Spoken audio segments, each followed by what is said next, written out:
Was it just about my virginity 5 years ago? What about love? The question slipped out before she could stop it.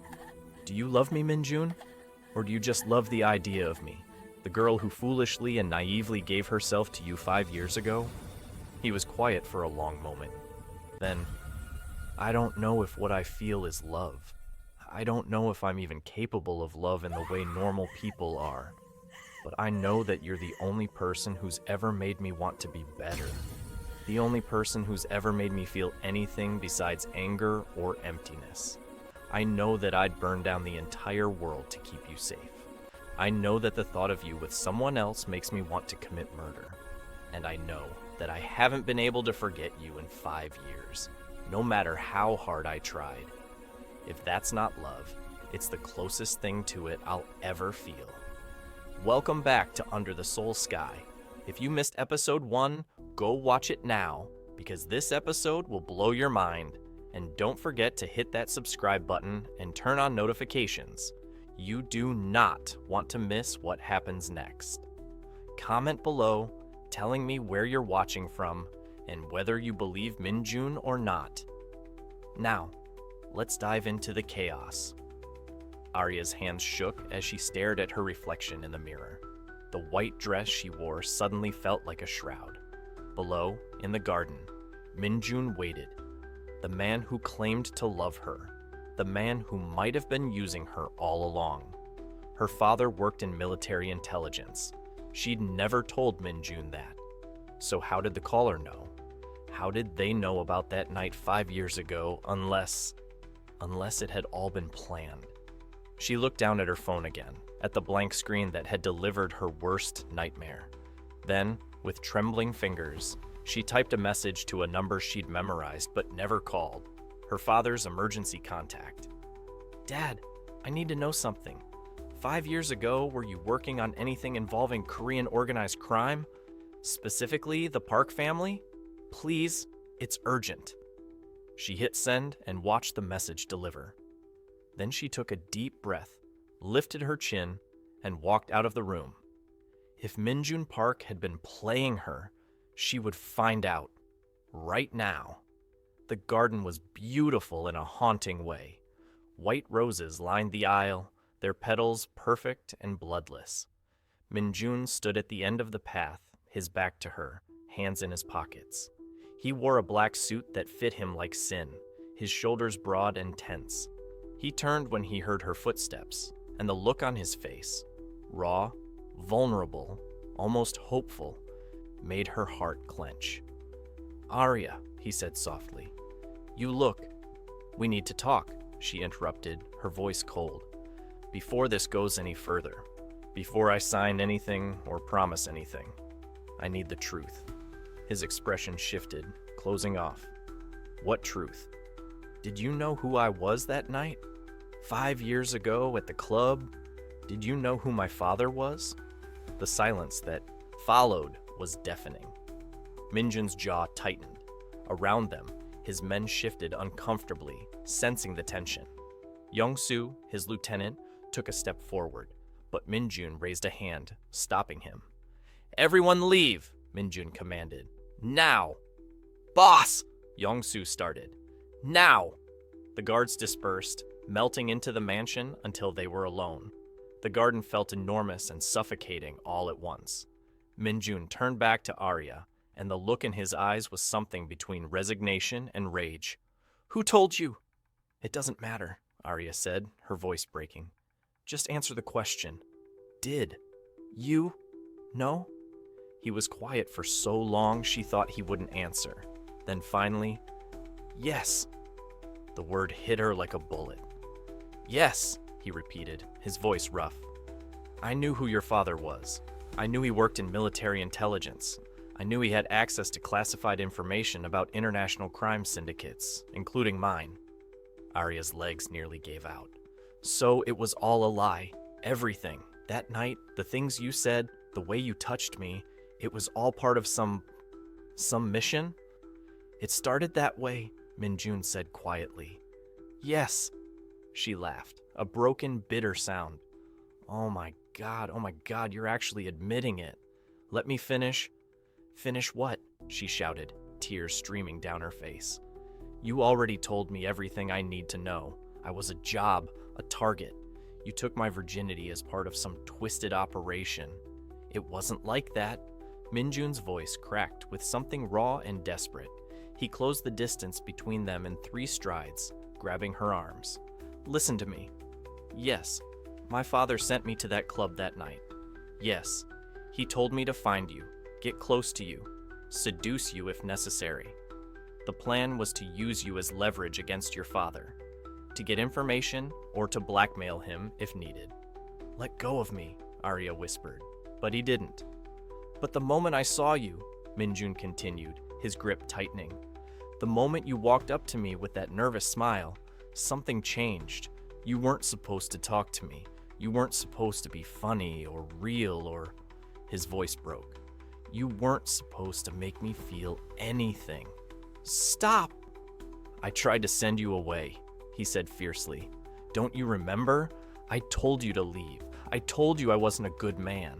I gave you every chance to walk away because I knew that if you stayed, I'd be ruined.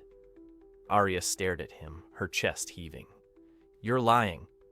I'm not, he said, and his eyes, those dark, dangerous eyes, were bright with something that looked like pain. When you told me you were a virgin, I should have stopped. I should have walked away. That was the smart play. But I didn't because by then I didn't care about the mission. I didn't care about my father or leverage or any of it. I just wanted you. And after, Aria demanded, after you got what you wanted, you left me like I was nothing. I left because I told my father I wouldn't. Go through with it, Min-jun shouted. I told him the mission was off, that I wouldn't use you, and he threatened to send someone else. Someone who wouldn't be gentle. Someone who would actually hurt you. So I made a deal with him. I'd stay away from you completely, and he'd leave you alone. Your father would never know what almost happened. You'd be safe. Aria's breath caught. That's convenient. A perfect excuse? It's the truth. He released her arms and stepped back, running his hands through his hair. For 5 years, Aria, I stayed away. It was the hardest thing I've ever done. Every day I wanted to come back. Every night I thought about you. But I kept my distance because that was the deal. You'd be safe as long as I left you alone. Then why come back? She whispered. Why now? Min-jun's face darkened. Because my father died 8 months ago. And when he died, the deal died with him. The other families, the Chois, the Yakuza, the Russians, they all have spies, informants. Someone discovered the records of that night, discovered that I'd been obsessed with you for years. They started watching you, planning to use you against me. He pulled out his phone and showed her a series of photos, surveillance images of her from the past few months, some with red circles around her face, others with notes in Korean. These are from the Choi family's intelligence network, Min-jun said. They were planning to kidnap you, torture you, use you to force my hand in territorial negotiations. I couldn't let that happen, so I came back. I broke my promise to my dead father because keeping you alive was more important. Aria stared at the photos, her mind reeling. How do I know you're not lying? How do I know this isn't just another manipulation? You don't, Min-jun said simply. You have to decide whether to trust me or not. But I'm telling you the truth, Aria. I'm a liar. I'm a killer. I've done terrible things. But I have never lied to you about what you mean to me. Never. Before she could respond, her phone buzzed. She looked down and saw a message from her father. Aria, where are you? Yes, I worked a case on the Park family 5 years ago. They tried to approach you. I shut it down. Why are you asking? Call me immediately. Her hands trembled as she showed Min-jun the message. He read it, and something like relief crossed his face. There, you see? Your father knew. He shut it down because I told him the truth. That I wouldn't hurt you. That I'd stay away. You talked to my father? Aria's voice was barely a whisper. Once, after that night, I told him what had been planned and that it was over. He threatened to kill me if I ever came near you again. I agreed. Min-jun's voice was rough. But now he's retired, and you're in danger from people who don't make deals. So I broke my promise to him too. Aria's mind was spinning. Everything she thought she knew was unraveling. I need a minute. I need to think. We don't have a minute, Min-jun said urgently. Aria, whoever called you, whoever told you about the mission, they're trying to separate us. They're trying to make you doubt me so you'll run. And if you run, they'll grab you. Please, I'm begging you, don't give them that chance. How do I know you're not the one I should be running from? She whispered. His face twisted with pain. You don't. But ask yourself this. If I wanted to hurt you, wouldn't I have done it already? If this was still a mission, wouldn't I have completed it by now? I've had you in my home for weeks, Aria, completely at my mercy. And what have I done? Protected you, bled for you, started a war for you. Aria closed her eyes, tears streaming down her cheeks. She wanted to believe him. God, she wanted to believe him so badly it hurt. But trust was a luxury she couldn't afford. Not anymore. I need to talk to my father, she said finally. I need to hear it from him. Min-jun nodded slowly. Okay, call him, right now. I'll stand right here. Ask him anything you want. With shaking hands, Aria dialed her father's number. The phone rang twice before her father picked up. Aria? Where the hell are you? Dad, her voice cracked. I need you to tell me the truth about something. What's going on? You sound upset. 5 years ago, she interrupted, my 18th birthday. Did something happen? Something involving the Park crime family?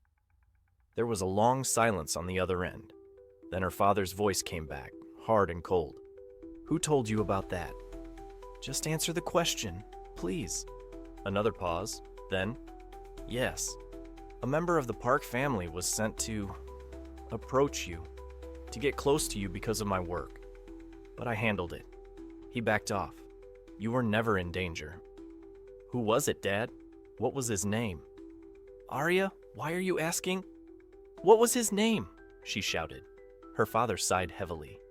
Min-jun Park, the heir. But like I said, I handled it. He gave me his word he'd stay away from you, and he did. Until now, I assume. Is he there? Is he why you're calling? Aria's hand tightened around the phone. Yes. God damn it, her father swore. Where are you? I'm coming to get you. Dad, wait, did he seem like he was just following orders? Or did it seem like something else? What kind of question is that? Please, I need to know. Her father was quiet for a moment. When he spoke again, his voice was thoughtful. When I confronted him, I expected a cold negotiation. These Mafia types, they're usually all business, but Min-jun, he was different. Agitated, almost guilty. He told me the mission was off before I even finished threatening him. Said he couldn't go through with it. At the time, I thought it was a manipulation tactic. But looking back, he trailed off. What? Aria pressed. Looking back, he seemed like a man who'd made a mistake and was trying to fix it. He kept saying he'd keep you safe. That was his main condition, that you'd be safe, not just from him, but from his whole world. Her father paused. Why? What's happened, Aria? She looked up at Min-jun, who stood perfectly still, watching her with those intense dark eyes. He came back, she whispered, and he says I'm in danger from his enemies, that they're using me to get to him. Then you need to come home. Now, I can protect you. Can you? Aria interrupted. Can you really protect me from the Korean Mafia, the Yakuza, the Russians? Do you have that kind of reach anymore, Dad? Silence. That's what I thought, she said softly.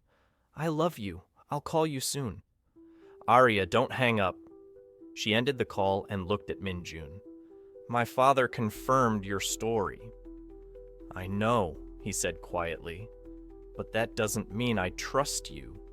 I know that too. And it doesn't mean I'm going to marry you.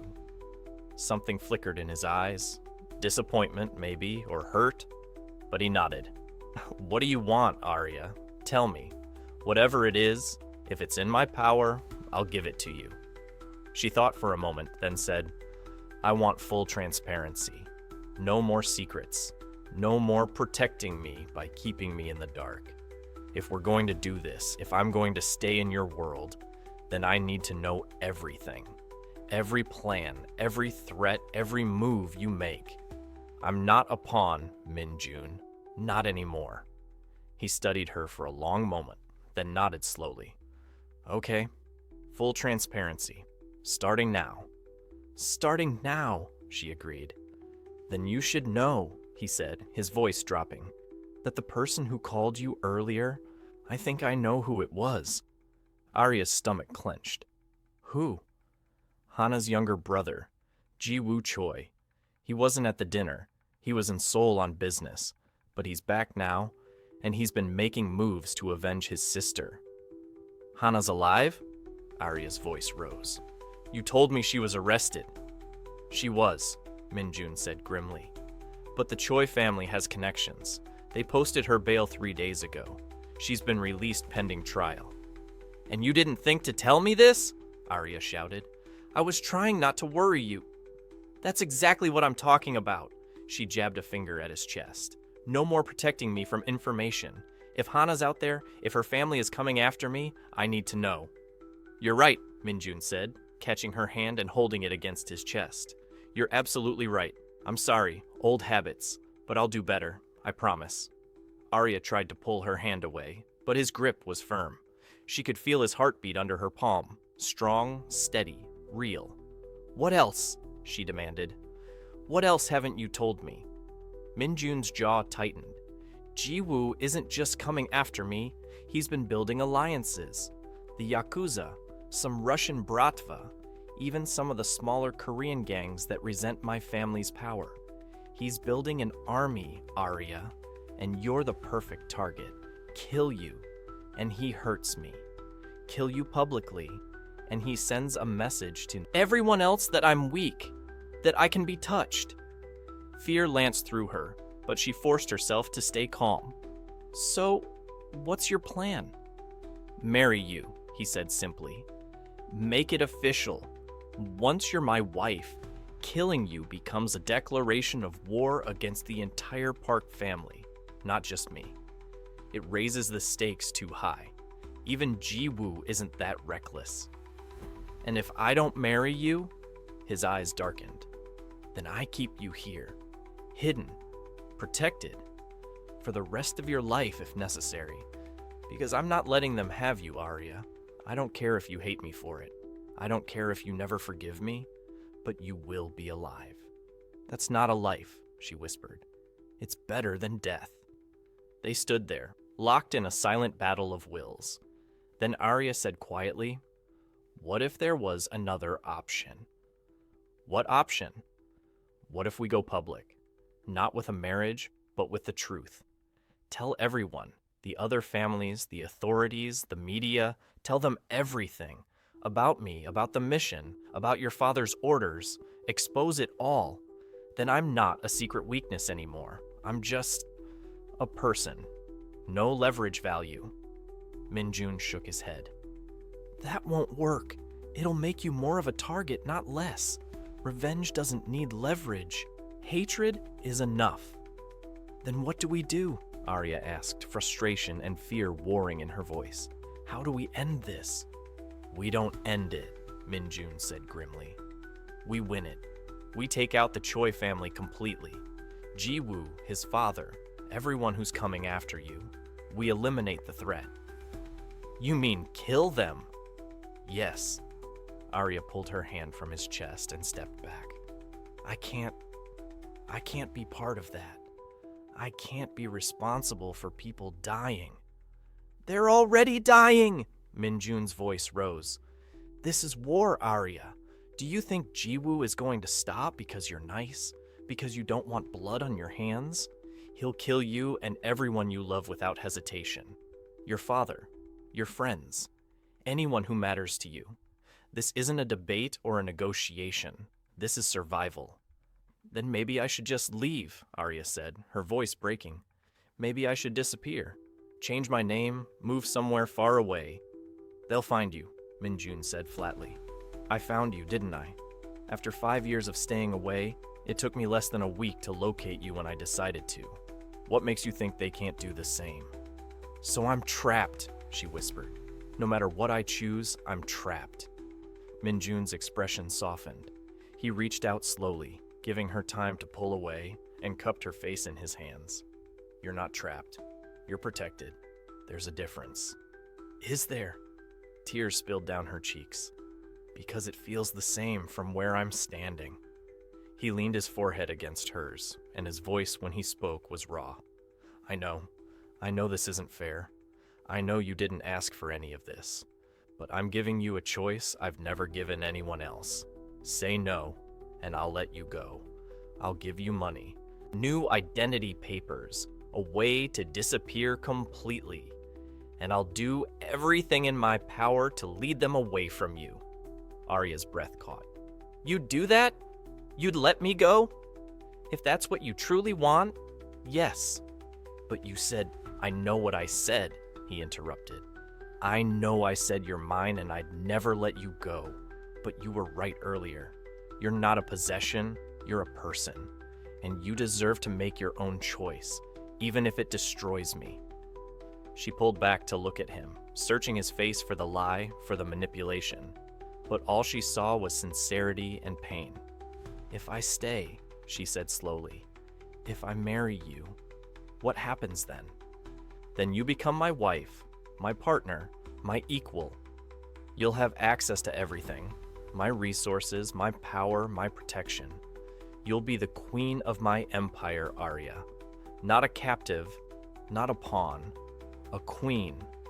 And the violence, the killing, will continue, he said honestly.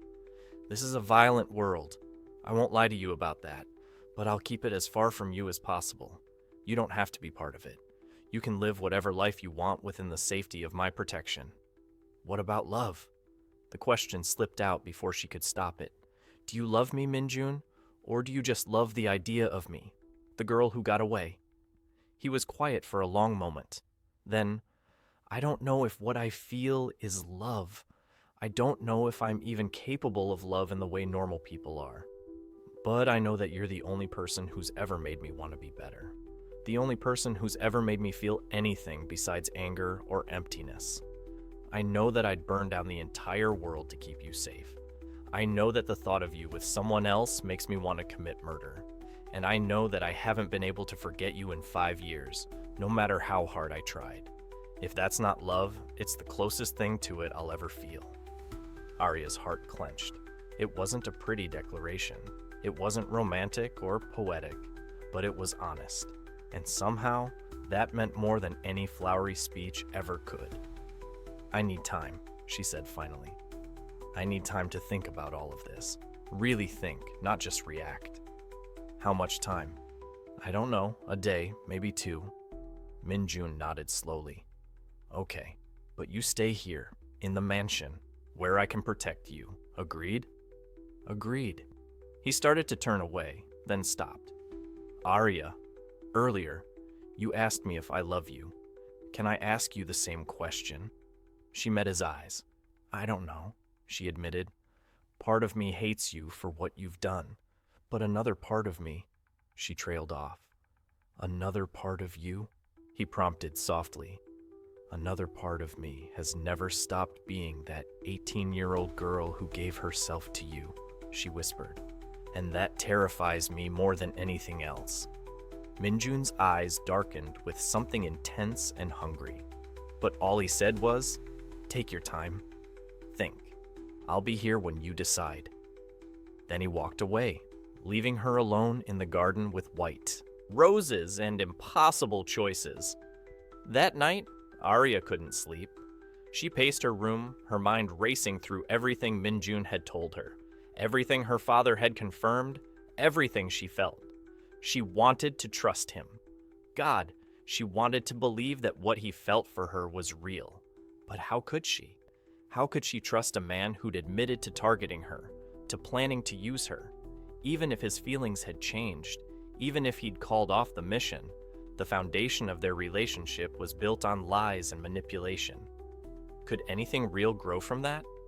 She was still pacing when she heard it, a soft click from somewhere in the mansion. Then footsteps. Quiet, careful footsteps that didn't belong to the guards. Aria's heart raced. She moved to her door and cracked it open slightly. The hallway was empty, but she could hear voices drifting up from downstairs. One of them was Min-jun's. The other. She crept out of her room and down the hallway, staying in the shadows. The voices were coming from Min-jun's study.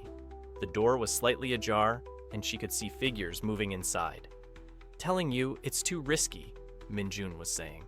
"If we move against the Chois now, we could start a full-scale war. And if we don't move, they'll kill her." That was Yong-soo, his lieutenant. "Boss, you can't protect her forever. Eventually, they'll find an opening." "Then I'll make sure there are no openings." "That's not sustainable," another voice said. Aria didn't recognize this one. Older, gravelly. "The girl is a weakness. She makes you vulnerable. The smart play is to..." "Don't." Min-jun's voice was deadly quiet. "Don't finish that sentence." "I'm just saying what everyone's thinking," the older voice continued. "The Park family has survived for 3 generations because we make hard choices. Sacrificing one civilian to maintain our position isn't..." The sound of a gun cocking echoed through the study. "Out!" Min-jun said, his voice like ice. "Now! Before I forget you've served my family for 20 years. Min-jun? Now!" Aria heard footsteps retreating. She pressed herself against the wall as 2 men emerged from the study, both looking shaken. She didn't recognize either of them, but from their expensive suits and the deference in their body language, they were high-ranking members of Min-jun's organization. When they disappeared down the hallway, she risked a glance into the study. Min-jun stood by his desk, head bowed, hands braced on the surface. His gun lay beside his hand. He looked exhausted and furious and broken.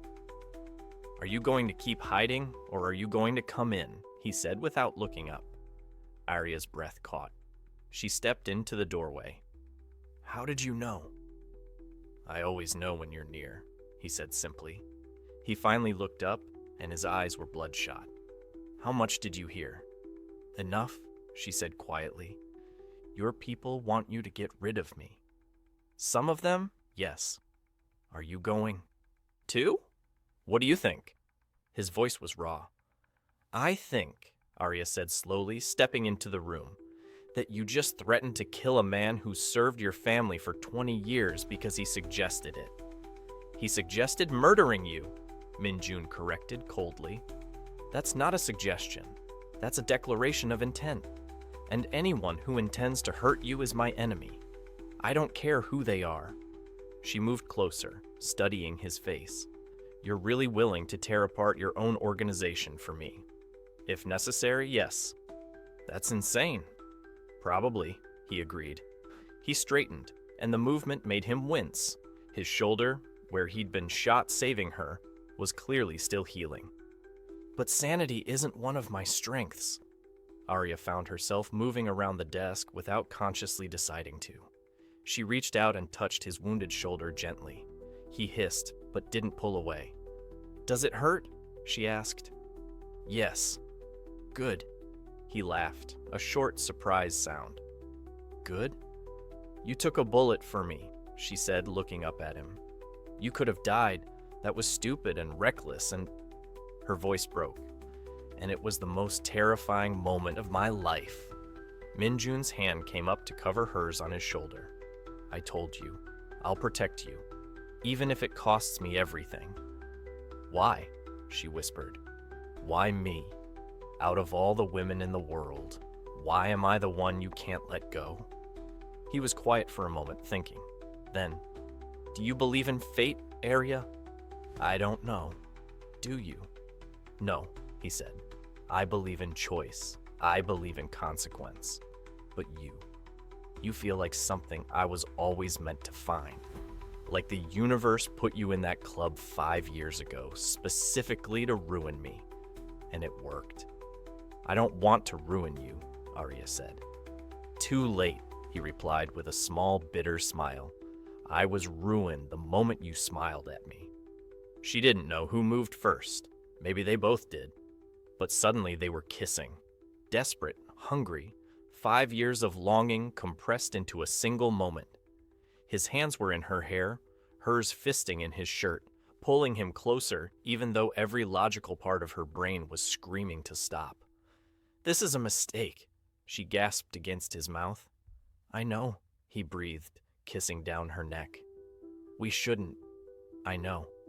Min-jun. He pulled back suddenly, his chest heaving, his eyes dark with want. Tell me to stop. If you want me to stop, say it now. Because if this goes any further, I won't be able to. Aria looked at him, this dangerous, beautiful, broken man who turned her life upside down. She should say no. She should walk away. She should choose safety over this insane, impossible connection. Instead, she said, "Don't stop." His control shattered. He lifted her onto the desk, scattering papers and files, his mouth claiming hers with a possessiveness that should have frightened her, but instead sent heat flooding through her veins. You're mine, he growled against her lips. Say it. I'm not, she started, but he cut her off with another searing kiss. Say it, he demanded, his hands sliding under her shirt, burning against her skin. I'm yours, she gasped, and felt his smile against her neck. That's my girl. But just as his hands reached for the button of her jeans, alarms blared throughout the mansion. Min-jun jerked back, instantly alert. What? The door burst open. Yong-soo stood there, blood on his face, gun in hand. Boss, we're under attack. The Chois, they're here. Gunfire erupted somewhere below, the sound of shattering glass. Shouting in Korean and English, Min-jun grabbed Aria and pulled her off the desk. Stay behind me. What's happening? They're attacking the mansion, he said grimly, pulling his gun from his desk drawer. Ji-woo Choi, he's making his move. More of Min-jun's men flooded into the hallway, armed and ready. Yong-soo was barking orders, coordinating defense. The mansion had become a war zone in seconds. How many? Min-jun demanded. At least 30, Yong-soo replied. Maybe more. They breached the south wall with explosives. Professional military tactics. Ji-woo's been training, Min-jun said. Get Aria to the safe room. No, Aria said. I'm not leaving you. This isn't a discussion. Min-jun's voice was sharp. Yong-soo, take her. Now. Boss! An explosion rocked the mansion. Part of the east wing collapsed in a shower of debris and flame. They're using grenades, someone shouted. Min-jun's face went hard as stone. He turned to Aria, cupping her face in his hands. I need you to trust me. Go with Yong-soo. Get to safety. I promise I'll come for you. You'd better, she said fiercely, because I still haven't given you my answer. He kissed her, hard and fast. Then stay alive to tell me. Yong-soo grabbed her arm. Miss Mitchell, we need to move. Now. Aria let herself be pulled away, watching over her shoulder as Min-jun strode toward the sound of gunfire, his men falling in behind him like a dark wave. The safe room was in the basement, hidden behind a false wall in the wine cellar. Yong-soo ushered her inside, a reinforced bunker with monitors showing security feeds from around the mansion. On the screens, Aria watched the battle unfold. Min-jun's men and the Choi forces were engaged in brutal close-quarters combat. Blood splattered across marble floors. Bodies dropped. And in the center of it all, she saw him. Ji-woo Choi. Younger than she'd expected, maybe 25, with cold eyes and a cruel smile. He moved through the mansion like he owned it, killing anyone who got in his way. He's heading for the study, Yong-soo muttered, watching the screens. He's looking for you. How does he know I'm here? He doesn't, but it's the logical place for Min-jun to keep you. Young-soo's phone buzzed. He answered it, listened, then his face went pale. "Boss, we have a problem." Aria could hear Min-jun's voice through the phone, sharp and demanding. "They have hostages," Young-soo said. "Ji-woo's men grabbed some of the staff. They're threatening to execute them unless you surrender Miss Mitchell." Aria's stomach dropped. No, he can't." "He won't," Young-soo said firmly, but she could see the doubt in his eyes. On the monitors, Ji-woo appeared in front of a camera, holding a gun to a young woman's head. One of the mansion's housekeepers, Aria recognized her. The girl who'd brought her breakfast. "Min-jun Park!" Ji-woo's voice echoed through speakers placed throughout the mansion. "I know you can hear me. Send out the American girl, or I start killing your people. You have 60 seconds. "Don't listen to him," Aria shouted at the monitor, even though Ji-woo couldn't hear her. "Don't you dare." But on the screen, she saw Min-jun stop, saw him lower his weapon. "No," she whispered. No. "Boss, what are you doing?" Young-soo said into the phone. Min-jun's voice came through calm and cold. "Preparing to make a trade." "You can't." Aria grabbed the phone from Young-soo. "Min-jun, don't you dare. Don't you dare give me up for..." "Aria," his voice was soft. "I told you. I protect what's mine, no matter the cost. If you hand me over, they'll kill me anyway, and they'll kill you. This doesn't save anyone." "It buys time," Min-jun said. "And time is all I need. Trust me, Aria. One more time. Please." She closed her eyes, tears streaming down her face. "I hate you for this," she whispered. "I know," he said softly. "Young-soo, bring her up." "Boss?" "That's an order." The line went dead. Young-soo looked at Aria, conflict clear on his face. "Miss Mitchell, It's fine," she said, wiping her tears. "Take me up, but give me a weapon first." "What?" "You heard me. If I'm walking into that, I'm not going unarmed." Young-soo hesitated, then pulled a small pistol from his ankle holster. "Do you know how to use this?" "Point and shoot, right?" Her hands were steady as she took it, tucking it into the back of her jeans. "Let's go." They emerged from the wine cellar into chaos. Smoke filled the hallways. The smell of gunpowder and blood hung thick in the air. Bodies, both Min-jun's men and the Choi soldiers, lay scattered like broken dolls. Min-jun stood in the main foyer, surrounded by his remaining guards. Across from him, Ji-woo Choi held his hostages, 3 staff members on their knees, guns to their heads. "There she is," Ji-woo said with a cold smile when he saw Aria. "The famous Aria Mitchell, the weakness that brought down the great Min-jun Park." "Let them go," Min-jun said, his voice deadly calm. "You have what you want." "Do I?" Ji-woo tilted his head.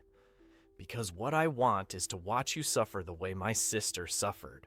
What I want is to take everything from you the way you took everything from her." "Your sister tried to murder Aria," Min-jun said coldly. "She brought her fate on herself." "She loved you," Ji-woo shouted, his composure cracking. "She was supposed to be your wife, and you threw her away for this nobody." "Watch your mouth," Min-jun's voice dropped to something lethal. Ji-woo laughed. "Or what? You're surrounded, Park. Outgunned. Outmaneuvered. The only reason you're still breathing is because I want you to watch what happens next." He turned his gun from the hostage to Aria. Everything happened at once. Min-jun lunged forward. Young-soo shoved Aria down. Gunfire erupted from every direction. Aria hit the ground hard, the wind knocked from her lungs. Above her, bullets tore through the air. She heard screaming, someone's, maybe her own. Blood sprayed across marble. Then strong hands grabbed her, dragging her behind a pillar. She looked up into Min-jun's face, alive, furious, terrified. "Are you hurt?" he demanded, hands running over her, checking for wounds. "No, She looked past him and saw Ji-woo on the ground, clutching his shoulder. Young-soo stood over him, gun trained on his head. "It's over," Young-soo said. "Your men are dead or surrendered. You failed, Ji-woo." Ji-woo laughed, blood bubbling at his lips. "Did I? You think this was the plan? You think I came here to win?" Min-jun went very still. "What did you do?" "I was just the distraction," Ji-woo gasped. "While you were busy protecting your little pet, my sister was taking care of loose ends." "What loose ends?" Aria demanded. Ji-woo's eyes found hers, and his smile was pure malice. "Your father, Miss Mitchell. Hana's on her way to visit him right now, and she's very, very angry." Aria's world stopped. "No." She grabbed the phone from Young-soo's pocket and dialed her father with shaking hands. It rang and rang and rang. Finally, someone picked up, but it wasn't her father's voice. "Hello, Aria." Hana's voice purred through the speaker. "Looking for Daddy?" Episode 2 ends here, but the nightmare is just beginning. Hana has Aria's father.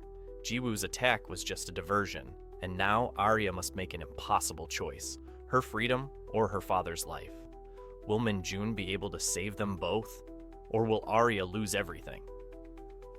Episode 3 drops very soon, and you do not want to miss it. The war between the Park and Choi families is about to explode. Secrets will be revealed that will change everything, and Aria will finally discover the complete truth about that night 5 years ago. And it's darker than she ever imagined. Smash that subscribe button and turn on all notifications right now. Comment below. Do you think Min-jun can be trusted? Should Aria have run when she had the chance? And most importantly, do you think her father will survive? Drop your theories in the comments. Tell me where you're watching from, and if you're loving this dark, twisted Korean mafia romance, like this video and share it with everyone who needs this story in their life.